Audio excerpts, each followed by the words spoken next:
தேவனுடைய விலையேற பெற்ற நாமம் நமத்திலே மகிமைப்படுவதாக. நாம் கடந்த முறை இந்த நெகேமியாவினுடைய புத்தகத்திலிருந்து சிந்தித்த பொழுது முதல் அதிகாரத்தினுடைய 6வது வசனம் துவங்கி நாம் 2ஆம் அதிகாரத்தினுடைய 6வது வசனம் வரைக்குமாக 2ஆம் அதிகாரத்தினுடைய 6வது வசனம் வரைக்குமாக நாம் சிந்தித்தோம். அதிலே முக்கியமாக நாம் சிந்தித்த விஷயம் நெகேமியாவினுடைய ஜெபம், நெகேமியாவினுடைய காத்திருப்பு, அடுத்ததாக நெகேமியா செயல்பட ஆரம்பிக்கிறார் என்பதைத்தான் நாம் சிந்தித்தோம். நாம் அதை தொடர்ந்து இன்றைக்கு 7வது வசனத்தை தொடர்ந்து 2ஆம் அதிகாரத்தினுடைய 7வது வசனத்திலிருந்து பின்பு மீதம் இருக்கக்கூடிய அந்த அதிகாரம் 20வது வசனம் வரைக்குமாக நாம் சிந்திக்க இருக்கிறோம். ஆகவே தேவன் தாமே இன்றைக்கும் நம்மோட கூட பேசுவாராக. அதிகமான முன்னுரையின்றி 2ஆம் அதிகாரத்தில் நாம் இதுவரைக்கும் சிந்தித்த விஷயத்தை பற்றி மட்டும் நாம் சுருக்கமாக நான் சொல்ல வேண்டும் என்று விரும்புகிறேன். 2ஆம் அதிகாரத்தை நாம் வாசிக்கும் பொழுது அதனுடைய முதல் 3 வசனங்கள் நமக்கு இந்த ஊழிய பயணத்திற்காக இருக்கக்கூடிய நெகேமியாவின் ஆயத்தம் என்ன என்பதை பற்றி நாம் அதனை வாசிக்கின்றோம். முதல் 3 வசனங்கள் அவர் சும்மா ஏதோ தன் மனதிலே தோன்றிய சிந்தனையை தனக்கு தோன்றிய விருப்பத்தை அவர் ஆரம்பித்தார் என்பதல்ல, மாறாக கர்த்தர் தம்முடைய மனதில் வைத்திருக்கக்கூடிய பாரத்தை அவர் இன்னும் சுமந்து கொண்டு அதை தொடர்ந்து மறுபடியும் அதே விஷயத்தை அதை பின்பற்றி போகிறதை நாம் பார்க்கிறோம். அது மட்டுமல்லாமல் அவர் ஒரு ஊழியத்தை துவங்குவதற்கு முன்பதாக அமர்ந்திருந்து அதுல என்னவெல்லாம் தேவைப்படும், அதுல எதுவெல்லாம் கேட்கப்படும், அதுல இருக்கக்கூடிய the various needs and necessities of that particular ministry, அந்த ஊழியத்திற்காக இதெல்லாம் தேவைப்படும், என்னென்ன வளங்கள் தேவைப்படுகிறது என்பதை பற்றி அவர் ஆராய்ந்து பார்க்கிறதையும் இந்த முதல் சில வசனத்திலே தொடர்ச்சியாக நீங்கள் 10 வரைக்கும் வாசித்தால் அதை அறிந்து கொள்ள முடியும். ஆகவே ஒரு குறிப்பிட்ட ஊழியத்தை, ஒரு குறிப்பிட்ட பாரத்தை அல்லது குறிப்பிட்ட விஷயத்தை நாம் துவங்குவதற்கு முன்பதாக ஆண்டவராய் இயேசு கிறிஸ்து லூக்கா சுவிசேஷத்தினுடைய 14ஆம் அதிகாரத்தில் 28 முதல் 33 வரைக்குமாய் சொல்லியிருக்கின்ற பிரகாரமாக நாம் வாசிக்கும் பொழுது அங்கே அமர்ந்திருந்து அதை அதற்கேற்ற வண்ணமாக சரியான விதத்தில் திட்டமிடுதல் அவசியமாக இருக்கின்றது. Proper planning has to be taken place when we start a particular ministry or God places a burden into our hearts and when we start upon it. தேவன் நம் மனதிலே பாரத்தை வைத்து அதை தொடர்ந்து நாம் செயல்படுத்தும் பொழுது அது அவசியமாக இருக்கிறது என்பதை நாம் இதன் மூலமாய் அறிந்து கொள்கிறோம். இரண்டாவதாக 4 முதல் 6 வரை இருக்கின்ற வேத வசனத்தை நாம் வாசிக்கும் பொழுது 2ஆம் அதிகாரம் 4 முதல் 6 வரைக்குமாக நாம் வாசிக்கும் பொழுது இவருடைய ஜப வாழ்க்கையானது முதல் சில மாதங்களில் மட்டும் இல்லை என்பதை நாம் அறிந்து கொள்கிறோம். ஏன் அப்படி சொல்கிறேன் என்றால், அவர் அந்த பாரத்தை பெற்றுக்கொண்ட பின்பதாக அவர் ஜெபிக்கிறார், கண்ணீர் விடுகிறார், புலம்புகிறார், அதன் பின்பதாக உபவாசம் இருக்கிறார். அவர் இதெல்லாம் இருந்தாலும் கூட அதன் பின்பதாக ராஜாவுக்கு முன்பதாக நிற்கக்கூடிய இந்த நெகேமியா அவர் பதில் சொல்லும் பொழுது அவர் அங்கே அமைதலாக இல்லை. அப்பொழுதும் அவர் ஜெபிக்கிறார். He is still praying and he is still banking upon the prayer and relying upon the super power of God. தேவனுடைய மிகப்பெரிய வல்லமையிலே முற்றுமாய் அவர் சார்ந்திருந்து கர்த்தரின் பேரிலே பற்றுதலாக இருக்கிறார் என்பது அவருடைய ஜப வாழ்க்கையின் மூலமாய் நமக்கு இதிலே தெரிய வருகின்றது. அவர் தன்னுடைய மனதை ஜபத்திற்கு அவர் பயிற்றுவித்திருக்கிறார். At any point of time he is praying. அதனைத்தான் நான் குறிப்பிட்டு சொல்லும் பொழுது ஏறக்குறைய 10 முறை அவர் 4ஆம் அதிகாரம் 4, 5, 9, 6ஆம் அதிகாரம் 9, 14, 13ஆம் அதிகாரம் 14ஆம் வசனம் 22, 29, 31 ஆகிய இந்த வசனங்கள் எல்லாம் வாசிக்கும் பொழுது இந்த வசனத்திலே அவர் பரலோகத்தின் தேவனை நோக்கி ஜெபித்தார் என்பது நமக்கு மிகவும் தெளிவாகிறது. ஆகவே இந்த முதல் 6 வசனத்திலே நாம் சிந்திக்கும் பொழுது அவர் ஜெபித்ததனுடைய விஷயம் என்ன? ஆண்டவரே, இப்படிப்பட்ட ஒரு பாரம் இருக்கின்றது, இதை நான் செய்ய வேண்டும் என்று ஆண்டவரே நான் விரும்புகிறேன். ஆகவே நீர் எனக்கு எதை தர வேண்டும் என்று சொன்னால் இந்த ஊழியத்திற்காக இருக்கக்கூடிய எல்லாவற்றையும் தருவது மட்டுமல்லாமல் இந்த ஊழியத்திற்கு அனுப்ப வேண்டும் என்று தன்னை அர்ப்பணிக்கின்றார். Lord, send me for this mission is the core part that he is discussing in verse 1 to 6. ஆகவே இதைத்தான் நாம் கடந்த முறை நாம் சிந்தித்தோம். இப்பொழுது தொடர்ந்து நாம் 7வது வசனம் துவங்கி நாம் இந்த நாளிலே சிந்திக்க இருக்கிறோம். இப்பொழுது இந்த 7வது வசனத்துல நீங்கள் வாசித்து பார்க்கும் பொழுது அதனுடைய 7, 8வது வசனத்தை முதல் முறையாக நாம் வாசிக்கும் பொழுது it's the provision that he needs for the mission. அந்த குறிப்பிட்ட ஊழியத்திற்காக ஒரு தேவை ஒன்று உண்டு. அந்த ஊழியத்திற்காக அவர் சென்று நிறைவேற்றி இருக்கக்கூடிய அந்த மிகப்பெரிய கடமை ஒன்று உண்டு. அந்த கடமை ஆற்றுவதற்கு அவருக்கு ஒரு தேவை ஒன்று உண்டு. He needs some materials or he needs some resources for that particular mission. அதை இவர் சொல்லும் பொழுது என்ன சொல்கிறார்? 2ஆம் அதிகாரம் 7வது வசனத்திலே, இன்னும் நான் ராஜாவை பார்த்து, ராஜாவுக்கு சித்தமாயிருந்தால் நான் யூதா தேசத்திற்கு போய் சேருமட்டும் நதிக்கு அப்புறத்தில் இருக்கிற தேசாதிபதிகள் என்னை வழிவிட்டு அனுப்பும்படிக்கு அவர்களுக்கு கடிதங்கள் கொடுக்கப்படும்படிக்கு அவர் ஜெபிக்கிறார். அப்படியானால் அவர் இங்கே கேட்பது, a safe passage is required for this ministry. இந்த குறிப்பிட்ட ஊழியத்தை நான் நிறைவேற்றுவதற்கு எனக்கு பாதுகாப்பான அனுகூலமாக இருக்கக்கூடிய வாசல்கள் திறக்கப்பட வேண்டும். நான் போகக்கூடிய பாதை, நான் செல்லக்கூடிய பயணத்திலே அதற்கு ஆபத்துகள் நிச்சயமாக ஏற்படலாம். ஏனென்றால் அது மிகவும் ஒரு அபாயகரமான ஒரு ஊழியமாக இருக்கிறது. அது நிமித்தமாக எனக்கு ஒரு பாதுகாப்பான ஒரு ஒரு கடிதங்கள் கொடுத்து அனுப்பப்பட வேண்டும் என்று அவர் எதிர்பார்த்து அவர் கேட்கிறார். ஏனென்றால் அவர் அங்கே செல்லும் பொழுது அதற்கு எதிரிகள் ஏற்கனவே இருக்கிறார்கள். நிச்சயமாக அதற்கு எதிர்ப்பாளர்கள் இருக்கின்ற காரணத்தினாலே already there are some people who are already there as an opposers, who are there as people who will ridicule his work. தன்னுடைய வேலையை ஏற்கனவே தடை செய்து போகக்கூடியவர்கள் ஏற்கனவே இருக்கிறார்கள். ஏனென்றால் எஸ்ராவினுடைய நாட்களிலே நாம் வாசிக்கும் பொழுது, நாம் செருபாவேல் நாட்களில் வாசிக்கும் பொழுது, அங்கே கர்த்தருடைய ஊழியத்தை செய்ய வேண்டும் என்று விரும்பி வந்திருந்த அந்த 2 தாசர்களுக்கும் மிகப்பெரிய எதிர்ப்பு காணப்பட்டிருந்தது. அந்த எதிர்ப்பை அவர் சொன்னார், அதை கேள்விப்பட்டிருப்பார் என்று நான் நம்புகின்றேன். அது நிமித்தமாக தேவனால் பெற்றுக் கொண்டிருக்கக்கூடிய அந்த ஞானத்தை பயன்படுத்தி அவர் என்ன கேட்கிறார்? எனக்கு அனுகூலமான வாசல்கள் கிடைக்கப்பெற வேண்டும். So I need an authorized letter from you so that I can have a safe passage through the various tough terrains that I'm going to travel. என்னுடைய வாழ்க்கையிலே நான் இப்பொழுது கடந்து போகக்கூடிய கடினமான இந்த பாதையினூடாய் நான் கடந்து செல்வதற்கு எனக்கு கடிதங்கள் கொடுத்து அனுப்பப்பட வேண்டும் என்று அவர் கேட்கிறார். நம்ம ஒருவேளை நினைக்கலாம், போல எஸ்ராவை போல இவருக்கு தைரியம் இல்லையா? எஸ்ரா எந்த விதமான கடிதங்கள் அவர் கேட்கவில்லையே, எந்த விதமான ஒரு விண்ணப்பத்தை அவர் கேட்கவில்லை என்று நாம் நினைக்கலாம். ஆனால் அது எஸ்ராவின் நாட்களில் அவர் விசுவாசத்தை ஒருவேளை எடுத்திருந்திருப்பார். ஆனால் இப்பொழுது சூழ்நிலைகள் மாறி இருக்கின்றது. The times and the situations have been changed. காலங்களும் அதே போல சூழ்நிலைகள் மாறி இருக்கின்றது நிமித்தமாக இப்பொழுது தேவனுடைய ஆலோசனைக்கேற்றவனமாக இவர் நிச்சயம் அந்த ஞானத்தை பயன்படுத்தி அவர் அந்த பாதுகாப்பான ஒரு பாதை கிடைக்கப்பெற வேண்டும் என்பதற்காக விண்ணப்பிக்கிறார் என்றுதான் நான் பூர்ணமாய் நம்புகின்றேன். இரண்டாவதாக அவர் கேட்கக்கூடியது என்ன? அவர் எனக்கு பாதுகாப்பான பாதை காணப்பட வேண்டும் என்று மட்டுமல்லாமல் 8வது வசனத்திலே தேவாலயத்திற்கு இருக்கிற அரணின் கதவு வேலைக்கும் நகர அலங்கத்தின் வேலைக்கும் நான் தங்க போகிற வேலைக்கும் வேண்டிய மரங்களை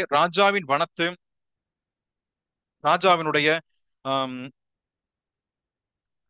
வனத்து காவலாளனாகிய ஆசாப் எனக்கு கொடுக்கும் கிடைக்கும், அவனுக்கும் ஒரு கடிதம் கட்டளையிடப்படுவதாக என்றேன். என் தேவனுடைய தயவுள்ள கரம் என் மேல் இருந்தபடியால் ராஜா அவைகளை எனக்கு கட்டளையிட்டார். இந்த 8வது வசனத்துல நான் வாசிக்கும் பொழுது strategic planning for the resources. முதலாவதாக he asked for the safe passage. எனக்கு பாதுகாப்பான அனுகூலமான வாசல்கள் திறக்கப்பட வேண்டும், நான் பத்திரமாய் சென்று திரும்பி வர வேண்டும். இரண்டாவதாக அவர் சொல்லும் பொழுது எனக்கு இப்பொழுது இருக்கின்ற நான் சரியான திட்டமிடுதல் என்று நான் ஏற்கனவே சொன்னேன் அல்லவா? ஆகவே அங்கே சென்று எந்தெந்த பொருட்கள் தனக்கு தேவைப்படும் என்பதை பற்றி முன்கூட்டியே அறிந்திருந்த இந்த நெகேமியா தான் எந்த வேலைக்காக நான் போகிறேன், எந்த குறிப்பிட்ட பாரத்தை என்மேல் வைத்திருக்கிறார் என்பதை முற்றும் அறிந்தவராக இப்பொழுது அவர் கேட்கும் பொழுது, எனக்கு ராஜாவே, எனக்கு பாதுகாப்பான வாசல் மட்டுமல்ல, எனக்கு போதுமான அளவிற்கு எனக்கு வளங்கள் தேவைப்படுகின்றது, எனக்கு மரங்கள் தேவைப்படுகின்றது, வேலைக்கு தேவைப்படக்கூடிய பொருட்கள் தேவைப்படுகிறது என்று சொல்லி அவர் அதனை விண்ணப்பிக்கிறார். அதை யாரிடம் அங்கே கேட்க வேண்டும் என்பதை அறிந்திருக்கிறார். He knows what to ask and whom to ask at the same time. ஏனென்றால் இங்க வாசிக்கும் பொழுது பாருங்க, அவர் வீட்டின் வேலைக்கு வேண்டிய மரங்கள் வேணும். சரி, மரங்கள் வேணும்னு மட்டும் சொல்லியிருக்கலாம். ஆனால் தன் தேசத்திலே அந்த மரங்களை கொடுப்பதற்கு உத்தரவாதமாக ராஜா அமர்த்தி இருக்கக்கூடிய ஒருவன் இருக்கிறான். அவனிடத்திலும் எனக்கு தயவு கிடைக்கப்பெற வேண்டும். ஆகவே அவனுக்கு ஒரு கடிதத்தை நீங்க கொடுங்க. நீங்க சொன்னா மட்டும் போதாது, உங்களுடைய கருத்தில் இருக்கக்கூடிய கடிதங்கள் மட்டுமல்ல, அவனிடத்திலும் அவனுக்கென்று சொல்லி அந்த ஆசாப் என்ற நபருக்கும் நீங்க ஒரு கடிதத்தை கொடுத்து எனக்கு தேவைப்படக்கூடிய பொருட்களை அவன் கொடுக்கும்படியாக நீங்கள் ஒரு மடலை அனுப்ப வேண்டும் என்று சொல்கிறார். He asked for the resource, he asked for the letter so that I can have a safe passage. He is also asking for with the strategic planning that he needs resources and a letter to be given to that person. அந்த நபரிடம் இருந்து எனக்கு சரியான ஒரு பதில் கிடைக்கப்பெறும்படியாக அவனுக்கும் ஒரு கடிதத்தை கொடுக்க வேண்டும் என்று சொன்னார். ஆனா இது எல்லாம் சொல்லிவிட்டு கடைசியில் அவர் சொல்லக்கூடிய வார்த்தை தான் என்னை ஆச்சரியப்படுத்தினது. ஏனென்றால் இவ்வளவு தைரியமா பேசிட்டாரு. ஏனென்றால் ராஜா ஏற்கனவே அதுக்கு almost yes agree to it, ஏறக்குறைய இவருடைய விண்ணப்பத்திற்கு ஒப்புதல் தெரிவித்ததை போல் இருக்கின்றது.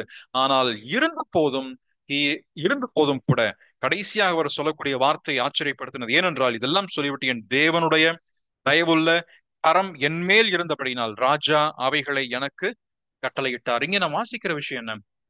நம்முடைய திறமையோ, நம்முடைய திட்டமிடுதலோ, நம்முடைய ஞானமோ, அல்லது நமக்கு தேவன் கொடுத்திருக்கக்கூடிய பூர்வமாக சிந்திக்கக்கூடிய எல்லா வரங்களோ அல்லது எதுவாக இருக்கட்டுமே, நம்முடைய தாளந்துகள், நம்முடைய திறமை, நம்முடைய வளங்கள், நம்முடைய ஐஸ்வர்யம், நம்முடைய நேரம், நம்முடைய சூழ்நிலைகள், நமக்கு என்று கொடுத்திருக்கக்கூடிய பணம் அனைத்துமே, every resource that God has given to us, every time that we spend for God, every that we give unto God, we use for God, every talent that has been given unto us, it is not by our own logic, not by our own intellectual knowledge that we have gained over the period of time or by experience, but it is only by the goodness of God that has been placed upon us. தேவன் நமக்கு என்று கொடுத்திருக்கின்ற எல்லாவற்றையும் நாம் சிந்தித்து நம்மை நாமே மேன்மை பாராட்டிக் கொண்டு நம்மை நாமே புகழ்ச்சியாக சொல்லிக் கொள்வதற்காக அல்ல, மாறாக தேவனுடைய தயவுள்ள கரம் நம்மேல் இருப்பது நிமித்தமாக மட்டும்தான் இந்த ராஜாவினுடைய கரத்துல எனக்கு தயை கிடைத்தது என்று சொல்லி அவர் அங்கீகரிக்கிறார். இதுதான் மிக மிக முக்கியமான விஷயம். ராஜாவுக்கு முன்பதாக நின்று அவருடைய உயிர் போல, he did not lose his life, he is still speaking. இப்பேற்பட்ட சூழ்நிலை இருந்தால், மற்றொருவராக இருந்தால், ஒருவேளை ராஜாவினுடைய தயை கிடைக்கப்பெறலான்னு சொன்னா நிச்சயமாக அந்த நேரத்திலேயே இவன் கொல்லப்பட்டிருக்க வேண்டும். சோகமான முகத்தோடு ராஜாவின் சமூகத்திலே ஒருவரும் இருக்கக்கூடாது. தேவனுடைய தயவுள்ள கரம் இருந்ததுனாலே தான் இதுவரைக்கும் அவன் உயிரோடு நின்று பேசிக் கொண்டிருக்கிறான். இரண்டாவதாக, கலகத்தை ஏற்படுத்தக்கூடியவன் என்று சொல்லி இவனை குற்றம் சாட்டி எளிதாக இந்த நெகேமியாவை சிறைச்சாலையில் அடைக்கவோ அல்லது அவனை கொலை செய்யவோ உத்தரவு கொடுக்கப்படுவதற்கான எல்லா அதிகாரமும் ராஜாவுக்கு உண்டு. அப்படியும் தப்பித்து போன இந்த நெகேமியா மூன்றாவதாக விண்ணப்பிக்கின்றார், நான் இப்பொழுது இங்கு இல்ல, நான் உங்களுக்கு அடிமையாக இருக்கக்கூடிய இந்த மாகாணத்துல, இந்த 127 மாகாணத்துல இருக்கக்கூடிய எல்லாவற்றிலும் இருக்கக்கூடிய அந்த எருசலேமை நான் சென்று அதற்காக இருக்கின்ற அலங்கத்தை கட்ட வேண்டும் என்று அவர் சொல்கிறார். அப்படியானால் இதெல்லாம் மனுஷனுடைய யுக்தினால் முடியுமா? Can this all be possible with the human intellectual knowledge or by the eloquency of the human tongue? மனுஷனுடைய நாவினால் இருக்கின்ற பேச்சாற்றல் நிமித்தமாக அவள் அல்லது வஞ்சகமாய் வசியத்தோடு பேசினால் ராஜா ஒத்துக்குவாரா? நிச்சயமாக இல்லை. பிரியமானவர்களே, இது கர்த்தருடைய தயவுள்ள கரம் நம்மேல் அல்லது நெகேமியாவின் மேல் காணப்பட வேண்டும் என்பதுதான் மிக மிக முக்கியமாக இருக்கிறது. நமக்கு கர்த்தர் கொடுத்திருக்கக்கூடிய பாரங்களை செயல்படுத்தும் பொழுது கர்த்தருடைய தயவுள்ள கரம் நம்மேல் இருக்கின்றதா? கர்த்தருடைய தயவுள்ள கரத்தை குறித்து ஏற்கனவே நான் முன்பு சொல்லியிருக்கிறேன். மறுபடியும் அந்த குறிப்பை மட்டும் நான் சொல்கிறேன். கர்த்தருடைய கரம் என்று சொல்வது கர்த்தருடைய பரிவு, கர்த்தருடைய தயவு, கர்த்தருடைய ஆலோசனை, கர்த்தருடைய வழிநடத்துதல், கர்த்தருடைய வல்லமை, கர்த்தருடைய பண்படுத்தக்கூடிய, கர்த்தருடைய வணையக்கூடிய, அவரால் உருவாக்கப்படக்கூடிய கரங்கள், அவரால் உருவாக்கப்படக்கூடிய செயலைத்தான் இந்த சர்வ அதிகாரம் பெற்ற பரம் அதிகாரம் கொண்டிருக்கின்ற கர்த்தருடைய கரம் நமக்கு எடுத்துரைக்கிறது. It is God's favor, it is the God's guidance, it is the power of God, it is the God's molding work that represents by the hand of God. தேவனுடைய கரத்திற்குள்ளாக இவர் தன்னை வைத்த நேரத்தில், தன்னை அடக்கி வைத்திருந்த நேரத்திலே அவர் எல்லா இடங்களிலும் அங்கே பரிவை பெற்றுக் கொள்ளும்படியாக, ராஜாவின் கண்களிலே தயை கிடைத்து இன்னமும் ஜீவனோடு பேசும்படியாக அங்கே அவரை அனுமதிக்கிறார். இதுதான் அந்த 2 வசனத்துல நாம் கற்றுக்கொள்கிறோம். நான்காவதாக, இதே பகுதியிலிருந்து 9 10வது வசனத்தை நாம் வாசிக்கும் பொழுது, there is always an opposition in when we work for God. தேவனுக்கு என்று செயல்படும் பொழுது அங்க எப்பொழுதுமே ஒரு எதிர்ப்பு, ஒரு எதிரி இருக்கும். நான் நினைக்கிறேன் ஒரு குறிப்பிட்ட ஒரு தேவதாசன் இப்படியாக சொன்னது எனக்கு ஞாபகம் வருகின்றது.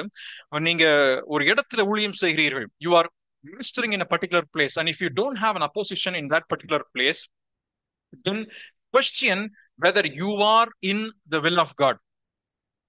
நீங்க ஒரு இடத்துல ஊழியம் செய்துவிட்டு அந்த இடத்துல உங்களுக்கு எந்த எதிர்ப்புமே இல்லை, எல்லா மனுஷரும் உங்களோட கூட சுமூகமாக, சௌகரியமாக, கம்ஃபர்டாக எல்லாம் இருக்கிறாங்கன்னு சொன்னா நீங்க கேள்வி கேட்க வேண்டியது என்னவென்றால், am I in the center of the will of God in ministering in this particular place? இந்த குறிப்பிட்ட இடத்திலே ஊழியம் செய்வதிலே நான் கர்த்தருடைய சித்தத்துக்கு நான் உட்பட்டு இருக்கிறேனா என்பதை குறித்து சொன்னார் அந்த தேவதாசன். கேம்பல் ஜி மார்கன் என்ற ஒரு தேவதாசன் தான் இந்த வார்த்தையை அவர் சொன்னார்.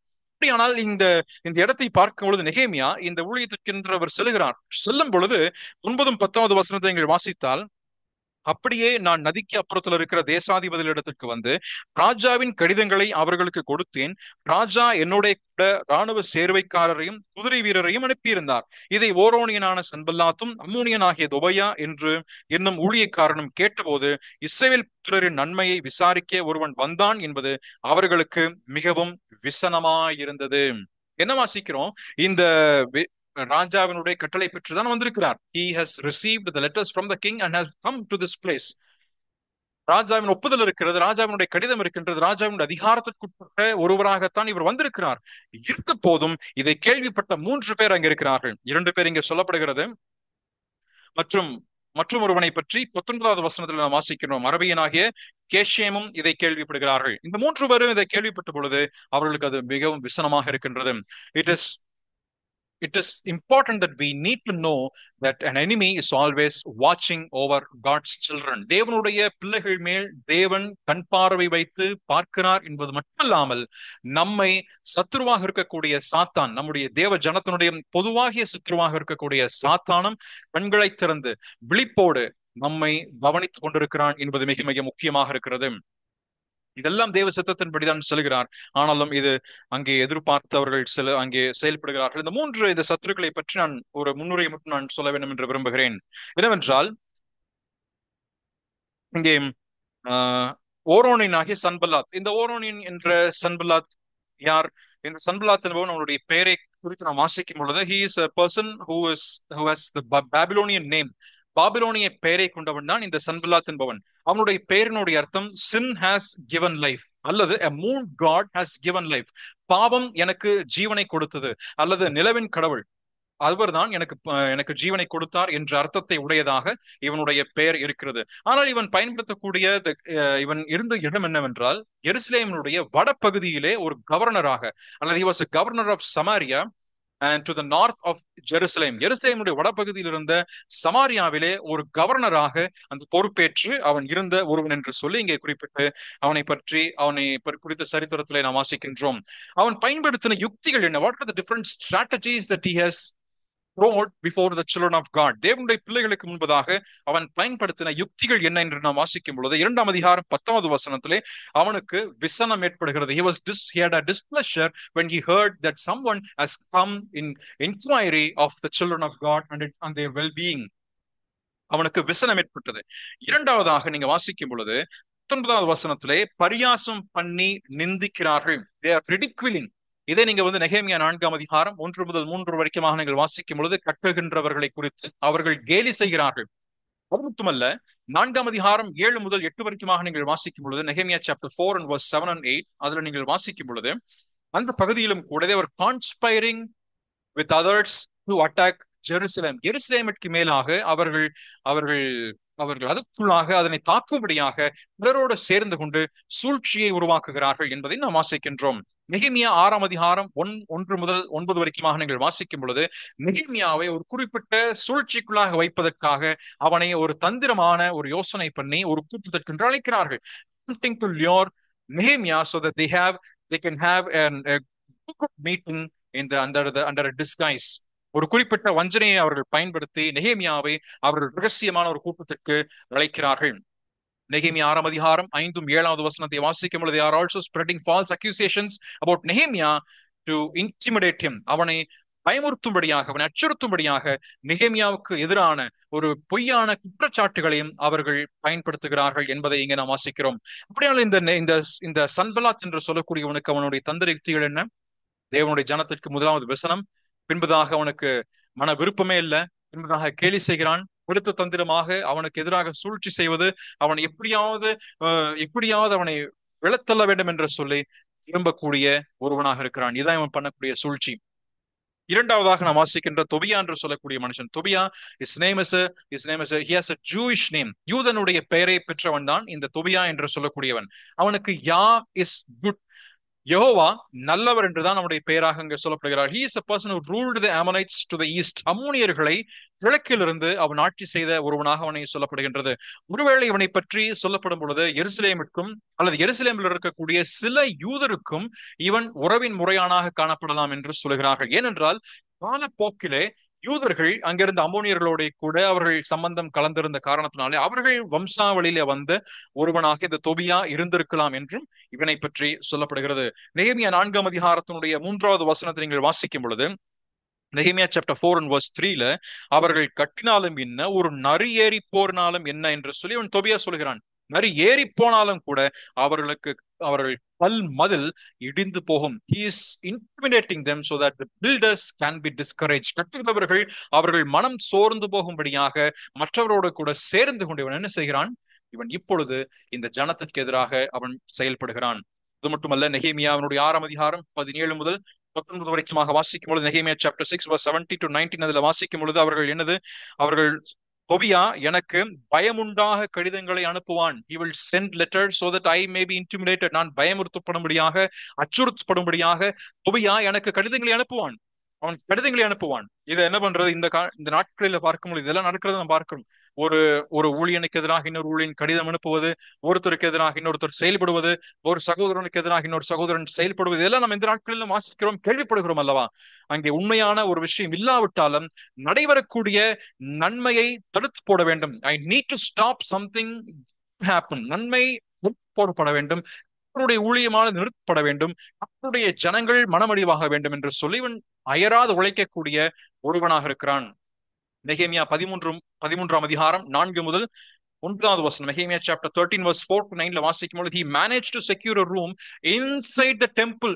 தேவாலயத்திற்குள்ளாக அவன் ஒரு இடத்தை அவன் பெற்றுக்கொள்ளும் அளவிற்கு அவன் அவ்வளவு அதிகமான செல்வாக்கு பெற்ற ஒருவனாக இருக்கிறான். அது நிமித்தமாக தான் நான் சொன்னேன், இவன் நிச்சயமாக யூதரோட கூட ஏதோ ஒரு குறிப்பிட்ட காலகட்டங்களிலே சம்பந்தம் கலந்த அம்மோனியனாக இருந்திருக்க வேண்டும். அது நிமித்தமாகத்தான் அங்க இருந்த ஆசாரியனாக இருக்கக்கூடிய எலியாசிப் என்று சொல்பவன் நிமித்தமாக அவன் உள்ளே அந்த ஆலயத்திற்குள்ளேயே ஒரு அறையை அவனுக்கு தனி அறை என்று சொல்லி அவன் அங்கே கட்டியிருக்கிறான். இவ்வளவு மிகப்பெரிய ஒரு சம்பந்தம் கலந்த ஒரு நபர் தான் Tobiah என்று சொல்லக்கூடிய. Tobiah is a person who had some ties with the Jews in the past, but he belonged to the Ammonites in the east. கிழக்கத்தில் இருக்கக்கூடிய அமோனியர்களோட கூட இருந்த ஒருவன் இப்பொழுது இவளோட சம்பந்தம் கலந்து அவன் செயல்படுகிறான். அது மட்டுமல்ல, மூன்றாவதாக நாம் வாசிக்கக்கூடிய 19ஆம் அதிகாரத்துல வாசிக்கிறோமே, அரபியனான கேஷேம். இந்த அரபியனாக கேஷேம், this Arabian is one of the person who was very powerful in among these three people. இந்த மூன்று சத்துருக்கள் மத்தியிலுமாக அதிக பலம் கொண்டவனாக, அதிக வல்லமை பெற்றவனாக, ஆற்றல் கொண்டவனாக இந்த கேஷேம் என்பவன் இருந்திருக்க வாய்ப்புகள் உண்டு என்றுதான் சொல்லுகிறார்கள். ஏனென்றால் இவனுடைய செயல்பாடுகள் நாம் பின்பதாக வாசிக்கும் பொழுது அவன் ஒரு சூழ்ச்சியை அவன் செய்கிறான். 19வது வசனத்தை சாப்டர் 2 verse 19 வாசிக்கும் பொழுது அவன் ஒரு சூழ்ச்சியை அவன் திட்டமிடுகிறான். அது மட்டுமல்ல, நெகேமியா 4:7 முதல் 8 வரைக்கும் நீங்கள் வாசிக்கும் பொழுது he is starting to work to intimidate the people. ஜனங்களை பயமுறுத்தும்படியான செயல் புரிகிறான். அது மட்டுமல்ல, நெகேமியா 6ஆம் அதிகாரம் 1 முதல் 9 வரைக்குமாக வாசிக்கும் பொழுது ஒரு வஞ்சனையான ஒரு சற்பனையான யோசனை செய்து நெகேமியாவிற்கும் அதே போல இருக்கின்ற ஜனங்களுக்கும் எதிராக ஒரு பொய்யான வழக்கையும் தூண்டி குற்றம் சுமத்துவதை நாம் வாசிக்கிறோம். He started with a conspiracy, then he goes on to the intimidation of the people, and then ends with a deception so that he can place some false accusations among the children of God. தேவனுடைய ஜனத்தின் மத்தியிலே ஒரு பொய்யான குற்றச்சாட்டை சொல்லி ஊழியம் தடைபட வேண்டும், கர்த்தருக்காக செய்யப்படும் வேலை தடைபட வேண்டும் என்று சொல்லி அவன் முனைந்து செயல்படுகிறதை நாம் வாசிக்கிறோம். இந்த மூன்று பேருமே ஒவ்வொரு குறிப்பிட்ட காலகட்டங்களிலே, குறிப்பிட்ட இடங்களிலே அவர்கள் கவர்னராக ஒரு ஆளுமை தன்மையோடு கூட they are in position, different important positions in the kingdom, and they were ruling their particular area.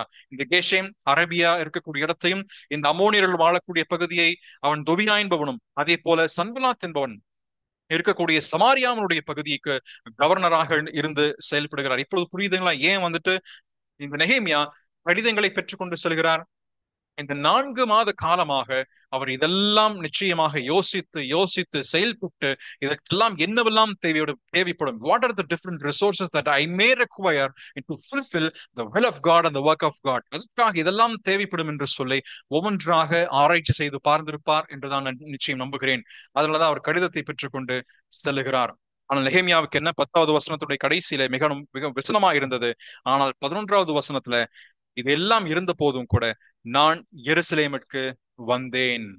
Even then I came to Jerusalem.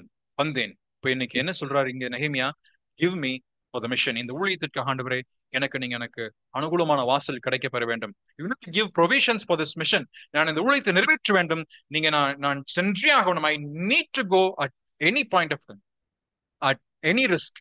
எந்த ஒரு ரிஸ்க் எடுத்தாவது, எப்பேற்பட்ட ஒரு துணிவுள்ள ஒரு செயலை நான் மேற்கொண்டாவது நான் நிச்சயமாக அந்த இடத்திற்கு சென்றாக வேண்டும் என்று சென்ற ஒரு நபரைத்தான் நாம் வாசிக்கின்றோம். பிரியமானவர்களே, இதுல இருந்து நாம் இந்த 10 வசனத்திலிருந்து கற்றுக்கொள்ளக்கூடிய பாடம் என்ன? பூமிக்குரிய ராஜாக்கள் இருக்கிறார்கள், பூமிக்குரிய அதிகாரம் ஒன்று உண்டு, பூமிக்குரிய வஞ்சகமாக செயல்படக்கூடிய சத்ருவும் இருக்கிறான். ஆனா இதெல்லாவற்றிற்கும் மேலாக நமது ஆண்டவர் ஒருவர் இருக்கிறார். He is more than anything or everyone in the whole world. அவருடைய ஆட்சி என்று சொல்வது, the God's rule can never be matched by anyone, by any person, by any spirit, or by even the demon or the Satan himself. He is of no match. எந்த விதத்திலும் நம்முடைய தேவனுடைய ஆளுகைக்கும் அவருடைய அதிகாரத்திற்கும் ஈடே ஆகாது என்பதை குறித்து இங்க வாசிக்கின்றோம். மிகப்பெரிய அரசன் தான். ஆனால் அந்த அரசனுக்கு முன்பதாக இந்த நெகேமியா ஒரு மனிதன் விண்ணப்பிக்கின்ற பொழுது இதற்கு பதிலே இல்லை. அமைதலோடு கூட அதற்கு பதில் சொல்லி அதை நிறைவேற்றுகின்றதை நாம் இங்க வாசிக்கிறோம். இதைத்தான் இந்த 11 வசனத்துல நாம் வாசிக்கிறோம். நிச்சயமாக தேவனுடைய கரம் நம்மோட கூட காணப்பட வேண்டும். அவருக்கு என்று ஊழியம் செய்யும் பொழுது நாம் நிச்சயமாக இந்த தேவனுடைய கரம் இருக்க வேண்டும் என்பதையும் இந்த 11 வசனத்துல நாம் வாசித்து நிறைவு செய்கின்றோம். அடுத்ததாக வரக்கூடிய 11 முதல் 20 வரைக்கும் இருக்கக்கூடிய வசனத்தையும் இன்று நாம் தியானித்து நாம் நிறைவு செய்ய கர்த்தர் உதவி செய்வாராக. இந்த இரண்டாவது வரக்கூடிய 11 முதல் 20 வரைக்குமாக இருக்கின்ற வசனம் from chapter 2 verse 11 to 20. இதை நீங்கள் வாசிக்கும் பொழுது இதற்கென்று நான் வைத்திருக்கக்கூடிய தலைப்பு என்னவென்றால் ஃபேசிங் தி ஜெயண்ட்ஸ். ராட்சதர்களை நம்முடைய வாழ்க்கையிலே எதிர்கொள்வது என்பதை பற்றி தான் இதில் நாம் வாசிக்கிறோம். இதை நான் தியானித்த பொழுது அந்த தலைப்பு தான் எனக்கு வந்தது. ஏனென்றால் முதலாவதாக நீங்கள் வாசிக்கும் பொழுது 11 முதல் 16 வரைக்குமாக, when you read from verse 11 down to 16, he is encountering reality. அவர் ஒரு நிஜத்தன்மையை இப்பொழுது எதிர்கொள்கிறார். இரண்டாவதாக நீங்கள் 16 17 வசனத்தை வாசிக்கும் பொழுது, when you read verse 16 and verse 17 நீங்க வாசிக்கும் பொழுது, he is encountering the leaders of that land. அந்த தேசத்திலே இருக்கக்கூடிய எருசலேமில் இப்பொழுது இருக்கக்கூடிய தலைவர்களை அவர் சந்திக்கிறார், அவர்களோடு கூட அவர் பேசுகிறார்.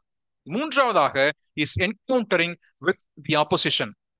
அவர் சந்திக்கக்கூடிய மூன்றாவது ஜெயண்ட் யார் என்றால், அவர் இப்பொழுது நாம் ஏற்கனவே வாசித்தது போல 19 20 வசனத்தை நீங்க வாசிக்கும் பொழுது இந்த மூவர் சேர்ந்து வந்து இப்பொழுது அவர்கள் எதிர்க்கிறார்கள். இதைத்தான் இந்த 3 பகுதிகளாக நான் இந்த 11 வசனத்தை நாம் சிந்தித்து நிறைவு செய்ய வேண்டும் என்று விரும்புகிறேன். ஆகவே இதுல நாம் இந்த வசனத்தை வாசிக்க முன்பதாக பொதுவாக 2 குறிப்பிட்ட ஜனங்கள் வேலையை பொறுத்த மட்டும் இருக்கிறது நீங்கள் பார்க்க முடியும். There are 2 kinds of people at work. 2 வகைப்பட்ட ஜனத்தை பொதுவாக நீங்க எந்த இடத்துல பார்த்தாலும் சரி, நீங்க ஒரு வேலை உலக பிரகாரமாக இருக்கக்கூடிய வேலையில பார்த்தாலும் சரி, அல்லது சபையில பார்த்தாலும் சரி, அல்லது மிஷன் ஆர்கனைசேஷன்ஸ்ல பார்த்தாலும் சரி, அல்லது இருக்கக்கூடிய பொதுவான நிலைமையில பார்த்தாலும் சரி, there are always 2 kinds of people in this world. எப்படி என்று சொன்னால், with regarding to the work, ஒரு வேலையை பொறுத்த மட்டிலே 2 வகைப்பட்ட ஜனங்கள். ஒரு குறிப்பிட்ட நபர்கள் எப்படின்னா, பெரிய பெரிய ஐடியாஸ் இருக்கும். they will have big ideas. பெரிய ஐடியா இருக்கும், பெரிய பெரிய விஷன்ஸ் இருக்கும், பெரிய தரிசனங்கள் அவர்களுக்கு இருக்கும். பெரிய பெரிய வேலை நான் நிறைவேற்றணும், நான் இதற்காக ஆசைப்படுகிறேன், இதற்காக நான் செயல்பட வேண்டும் என்று விரும்புகிறேன் என்று சொல்ல பெரிய பெரிய ஆசையோடு கூட விருப்பத்தோட வாஞ்சியோடு இருக்கக்கூடிய ஒரு மக்கள் இருக்கிறார்கள். ஆனா அதே நேரத்துல அவர்களுக்கு என்ன இல்ல, they don't have the groundwork.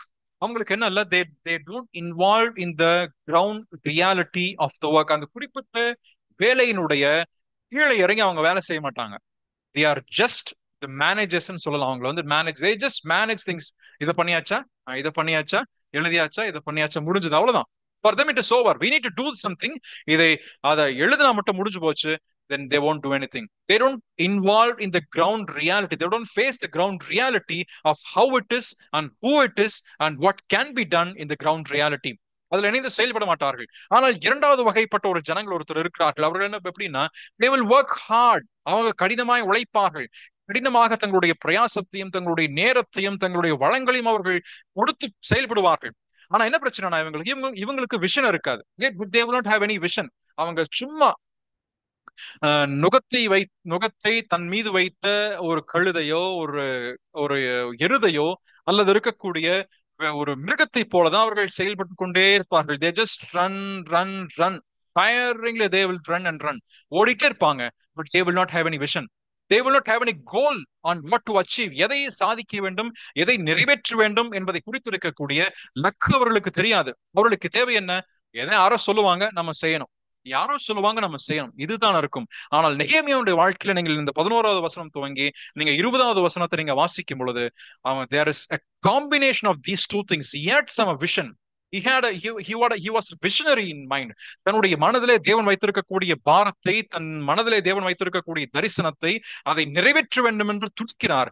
துடிப்பது மட்டுமல்ல, துடிச்சிட்டு எப்பா நீ இதை செஞ்சிரு, ஒருத்தர் பர்சன் நம்பர் 1 இதை நீ செய்து விடு, அடுத்த பர்சன் இதை செஞ்சு விடு, மூன்றாவது நபருக்கு இதை நீ செய் என்று சொல்லவில்லை. மாறாக he himself gets into work. அவர் தாமே இறங்கி அவர் வேலை செய்கிறார். அதுதான் நெகேமியாவுடைய காம்பினேஷனாக இருக்கிறது. He himself put his heart and mind and soul to fulfill that mission. And mission God has placed in his life. தன் வாழ்க்கையிலே தேவன் வைத்திருக்கக்கூடிய அந்த தரிசனத்தையும் ஊழியத்தையும் நிறைவேற்றும்படியாக தன் முழுமையுமாக அர்ப்பணித்து செயல்படுகிறார். அவர்களைத்தான் தலைவர்கள் என்று நாம் சொல்கிறோம். They are called the leaders and not managers. We don't want managers at all. நமக்கு எந்த விதத்திலும் மேனேஜர் அவசியமே கிடையாது. மேனேஜரை தேவையில்லை, மேனேஜர் அவசியம் இல்லை. மாறாக நமக்கு தலைவர்கள் வேண்டும். தலைவர்கள் எப்படிங்க? ஆண்டவராக இயேசு கிறிஸ்துவின் வாழ்க்கையில பாருங்க. ஆண்டவராக இயேசு கிறிஸ்து கட்டளை கொடுத்துட்டு சும்மா இல்ல, அவரும் உடன் சேர்ந்து செயல்படுகிறார். கடைசியில தான் அவர் விட்டு பூமி விட்டு போகும் பொழுதுதான் அவர் விட்டு செல்கிறார். அதற்கு முன்பதாக அவரும் உடன் செல்கிறார். சீஷர்கள் என்னவெல்லாம் பாடுபட்டாங்களோ அத எஜமானனாக இருக்கின்ற ஆண்டவரும் பாடுபட்டு அவரும் சகித்திருக்கிறார். சீஷர்கள் எதையெல்லாம் பசி, பட்டினி, துன்பம், வெயில், மழை என்று சொல்லி எதையெல்லாம் அனுபவித்தார்களோ அதை இவரும் பட்டிருக்கிறார். ஆண்டவர் இயேசு கிறிஸ்து நெகேமியாவை பார்க்கும் பொழுது நெகேமியாவுக்கு கீழாக வேலை பார்த்து அநேகர் இருக்கிறார்கள். 3-4 அதிகாரத்தில் வாசிக்க முடியும். We read in chapter 3 and chapter 4 of this book in Nehemiah that there are many people who worked with Nehemiah. They also faced the problem. They also have faced opposition from other people. At the same time, Nehemiah is no exception to it. Nehemiah எங்கோ இருந்து கொண்டு manage பண்ணிக்கிட்டு இல்ல. நல்லவேளை அந்த நாட்கள் WhatsApp எல்லாம் இல்ல நான் நினைக்கிறேன். மீடியா வாட்ஸ்அப் இல்ல நான் நினைக்கிறேன். இருந்திருந்தா அங்க இருந்துட்டு அவரு சூசா அரண்மனையில இருந்து message from Shushan, the kingdom of Susa, person number 1 நீ வந்து இதை செஞ்சிரு. பர்சன் நம்பர் 2 நீ இந்த கேட்ல போய் நீ வேலை செய். பர்சன் நம்பர் 3 நீ பள்ளத்தாக்கினுடைய வாசலை நீ போய் சுத்தம் செய்து பார், அங்க நீ வேலை செய், அதுக்கப்புறம் ரிப்போர்ட் அனுப்பு. இதெல்லாம் செஞ்சு நீ பார்த்து ரிப்போர்ட் அனுப்பு என்பதெல்லாம் கிடையாது. He himself is into mission. அதான் பொதுவாக வந்துட்டு நீங்க லீடர்ஷிப் அதையெல்லாம் குறித்து சொல்லும் பொழுது உலகத்தார் ஒரு வார்த்தையை சொல்வார்கள், you need get your hands dirty. உன் கரைய நீ வந்து அழுக்குப்படியணும். நம்முடைய கரத்தை அழுக்குபடிய செஞ்சு வேலை செஞ்சு பார்க்கணும். அவங்கதான் லீடர்ஸ், மேனேஜர்ஸ் கிடையாது. Even in the church of God we don't need managers who manage things, but we need leaders who leads the way, guides the way, but before that they know the way, because leaders know the way, guide the way and leads the way. அப்படிப்பட்ட தலைவர்கள் தான் ஒரு வழியை அறிந்தும் அந்த வழியை நோக்கி உடன் நடந்து செல்லக்கூடிய தலைவர்கள் நமக்கு சபையிலும் அவசியமாக இருக்கிறார்கள் என்பது இந்த நெகேமியாவின் மூலமாய் நாம் கற்றுக்கொள்கிறோம். ஆகவே முதல் 5 வசனத்திலே 11 முதல் நீங்கள் 15 வரைக்குமாக நீங்கள் வாசிக்கும் பொழுது வேற என்ன சொல்கிற, நீங்க அந்த 5 வசனத்தை நீங்க 16 வரைக்குமாக நீங்கள் வாசிக்கும் பொழுது certain things are being repetitive நீங்க வரத வாசிக்க முடியும். 11வது வசனத்துல என்ன சொல்கிறார், நான் யாரிடமும் சொல்லவில்லை, I have not told anyone. அதே போல 16வது வசனத்தில் நீங்கள் வாசித்தீர்களானால் அதுல I have not told to any Jew, எந்த யூதருக்கும் இதை நான் தெரிவிக்கவில்லை என்று சொல்கிறார். 13வது வசனத்துல வாசிச்சீங்கன்னா I went out by the valley gate, நான் பள்ளத்தாக்கினுடைய வாசல் வழியாய் கடந்து போனேன் என்று சொல்கிறார். அதே போல 15ஆம் வசனத்தினுடைய 2ஆம் பகுதியை வாசித்தீர்கள் என்றால் I entered by the valley gate, நான் அந்த பள்ளத்தாக்கின் வாசல் வழியாய் பிரவேசித்தேன் என்று சொல்கிறார். 13 முதல் 15 வரைக்கும் நீங்கள் வாசித்தால் அதனுடைய மையப்பகுதியாக I inspected the wall, நான் அந்த குறிப்பிட்ட அலங்கத்தை ஆய்வு செய்து பார்த்தேன் என்று சொல்கிறார். இது வந்து several repetitions ஆக இதை வந்து அவர் மறுபடியும் சொல்லுகிறதை அவர் பார்க்கிறோம் இந்த வசனத்துல. 11வது வசனத்தை வாசிக்கும் பொழுது I traveled to Jerusalem, நான் ஏற்கனவே சொன்னது போல he gets himself dirty, he heard something, he was burdened, he cared, he prayed, he fasted, but he did not stop. அவர் சில விஷயத்தை கேள்விப்பட்டார், அவர் பாரப்பட்டார், அதற்காக அக்கறையோடு செயல்பட்டார், ஜெபித்தார், உபவாசம் இருந்தார், நம்பினார், அதனோடு நின்று விடவில்லை. மாறாக அதற்காக சென்று என்ன உண்மையான நிலவரம் என்ன என்பதை குறித்து கண்டறிய அவர் போகிறார் என்பதுதான் மிக முக்கியமாக இருக்கிறது. அதான் இங்க வந்து சொல்லும், நான் ஜெருசலேமுக்கு வந்தேன், I came to Jerusalem, I traveled to Jerusalem. 3 மாத கால பயணம், கடினமான பயணத்தை மேற்கொண்டு இவர் எருசலேம் வந்து அடைகிறார். பிரியமானவர்களே, தேவன் இன்றைக்கு நமக்கு ஒருவேளை சில பாரத்தை கொடுக்கும் பொழுது, when God places some burden or something which we need to take care of, சிலவற்றை நாம் அக்கறையோடு செயல்படுத்தப்பட வேண்டும் என்று தேவன் நம்முடைய மனதிலே பாரத்தை வைக்கும் பொழுது அந்த பாரத்தை நாம் என்ன பண்றோம், நாம் அதற்காக ஜெபிக்கிறோம், சரி, ஸ்டெப் 1. அதற்காக நாம் அக்கறை எடுக்கிறோம், 2வது படி. அதற்காக நாம் உபவாசம் இருக்கிறோம், 3ஆம் படி. ஆனால் அதையும் தாண்டி நம்முடைய கம்ஃபர்ட் சோனை விட்டு, நம்முடைய சுகமான வாசஸ்தலங்கள் எல்லாம் விட்டு நாம் இன்னும் ஒரு படி மேலோக்கி சென்று அந்த இடத்திற்கு நேரடியாக நாம் செல்கின்றோமா? Do we really go and inquire and see the realities of life? வாழ்க்கையினுடைய நிஜத்தன்மைகளை பார்ப்பதற்கு அங்கே செல்கிறோமா? ஊழியத்தை குறித்து ஒரு இடத்துல அறிவிக்கப்படுகின்றது, இந்த சகோதரன் அதிகமாய் வேதனைப்படுகிறார் என்று சொல்லப்படுகிறது, இந்த சகோதரி வேதனைப்படுகிறார் என்று சொல்லப்படுகிறது, அவர் வியாதிப்பட்டிருக்கிறார் என்று நாம் கேள்விப்படுகிறோம், அல்லது இந்த இடத்துல ஊழியத்திற்கான தேவைகள் உண்டு என்று நாம் சொல்லப்படுகிறது. நாம் ஜெபிக்கிறோம், பாரப்படுகிறோம், உபவாசப்படுகின்றோம். ஆனால் அந்த இடத்தை சென்று நாம் சந்திப்பதற்கான ஒரு விருப்பம் நமக்கு இருக்கின்றதா? நம்முடைய சுகமான வாசஸ்தலத்தை விட்டு நாம் செல்வதற்கு ஒரு பாரம் நம்முடைய மனசுல இருக்குதா? இதை இங்கே நாம் வாசிக்கும் பொழுது நெகேமியாவுக்கு அது இருந்தது. அதனாலதான் அவர் ஒரு தலைவன் என்று அழைக்கப்படுகிறார். எங்கேயோ கேட்டு விஷயத்தை பிறருக்கு சொல்வதல்ல, மாறாக பாரத்தை ஏற்படுத்தும் பொழுது எல்லா இடத்திலும் நாம் பாரத்தை நாம் ஒருவேளை எல்லா இடங்களை குறிப்பிட்டு சொல்லப்படுகின்ற எல்லாத்துக்கும் நாம் பாரத்தை நாம் ஏற்படுவதில்லை. ஆனால் ஒரு விஷயத்தை குறித்து பாரம் ஏற்படும் பொழுது நாம் அதை குறித்து நேரடியாய் சென்று சந்திப்பதற்கும் நம்முடைய கரங்களையும் கால்களையும் இருதயத்தையும் சரீரத்தையும் ஒருமுகப்படுத்த வேண்டும் என்றுதான் இந்த இடத்துல நாம் கற்றுக்கொள்கிறோம். இரண்டாவதாக, அவர் 3 நாட்கள் அங்கே தங்குகிறார். 3 நாட்கள் வந்த உடனே ஏன் 3 days தங்குறாரு?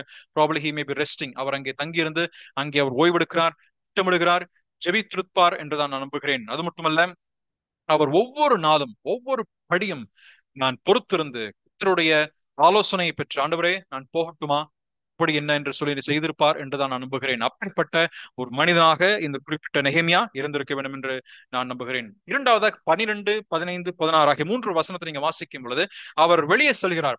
He set out and there is also a secrecy that is maintained.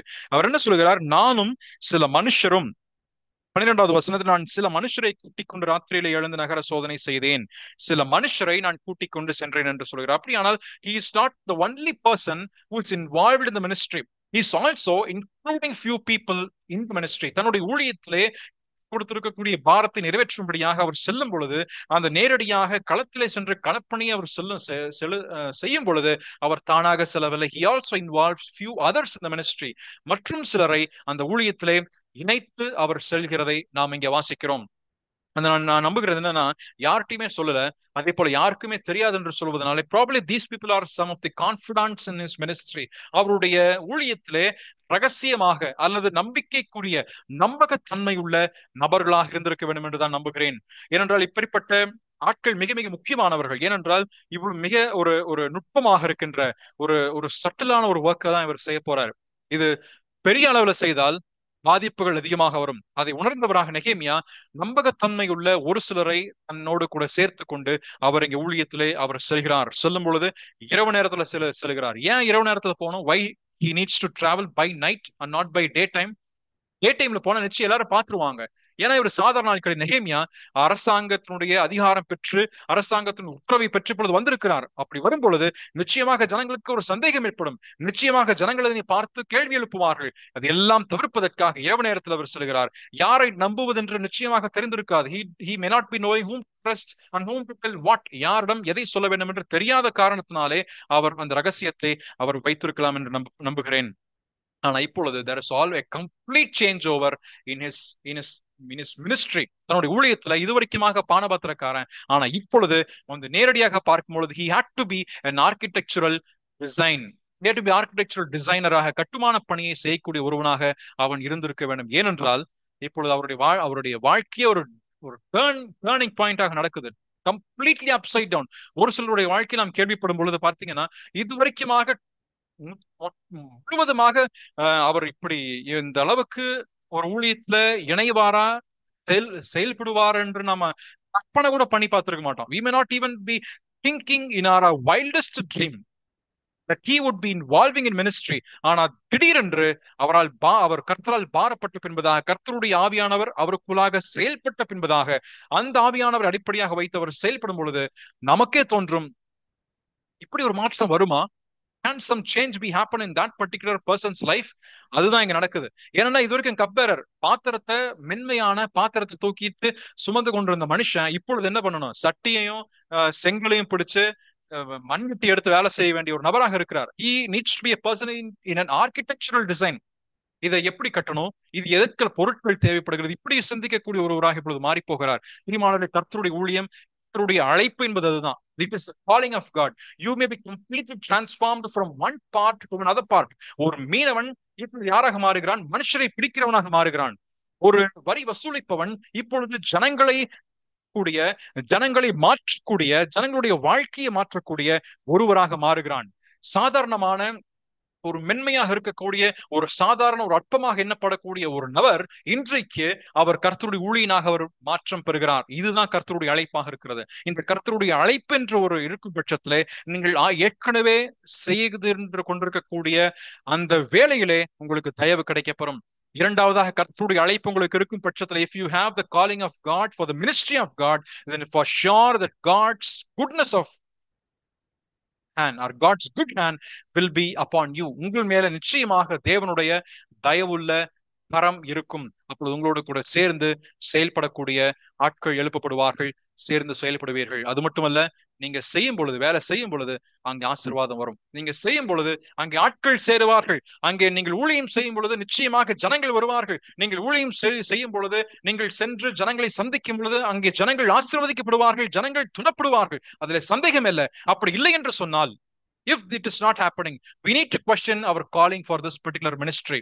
இந்த ஊழியத்திற்காக உண்மையாகவே ஆண்டவரே எனக்கு நீங்க வரம் கொடுத்திருக்கிறீரா, உங்களுடைய அழைப்பை பெற்றுதான் நான் இந்த ஊழியத்திற்கு வந்திருக்கிறேனா, have I been received your calling truly and I've entered into this ministry என்பதை பற்றி நாம் மிகவும் தெளிவாக மறுபடியும் உறுதி செய்து கொள்ள வேண்டியது மிக மிக முக்கியமாக இருக்கிறது.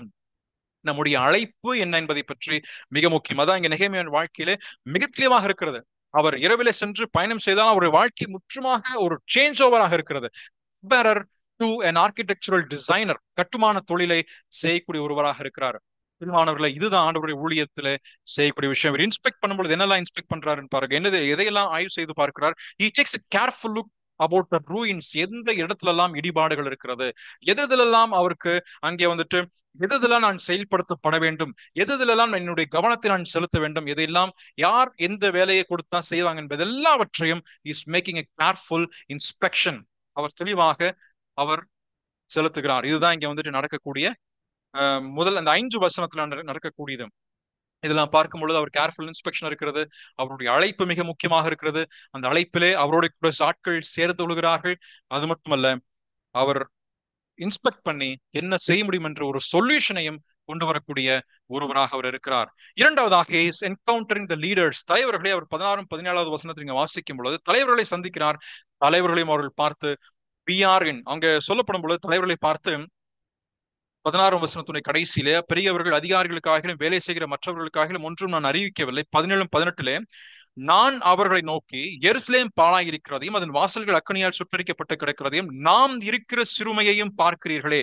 நாம் இருக்கிற, அதே போல நாம் இனி நிந்தைக்குள்ளாகாதபடிக்கு, அதே போல அங்கே சொல்லி வரும்பொழுது எழுந்து கட்டுவோம் வாருங்கள், அதே போல let us together, அது we are in என்ற வார்த்தை அவர் சொல்லுகிறார். that we may build together. இதெல்லாம் சொல்லும் பொழுது இங்கே அவர் தன்னையும் தன்னுடைய தலைவர்களையும் அல்லது தன்னையும் தன்னுடைய நாட்டு மக்களையும் எந்த விதத்திலும் அவர் பிரிச்சு பேசல. முதல் அதிகாரத்தில் ஏற்கனவே சொன்னது போல அவருடைய ஜபத் வாழ்க்கை நாம் வாசிக்கின்றோம். பாவரிக்கை அவர் செய்கிறார். பாவரிக்கை செய்யும் பொழுதும் தன்னையும் தன் நாட்டு மக்களையும் பிரித்து பேசல. ஆண்டவரே, என் ஜனங்கள் பாவம் செய்திருக்கிறார்கள், நானும் இணைந்திருக்கிறேன்.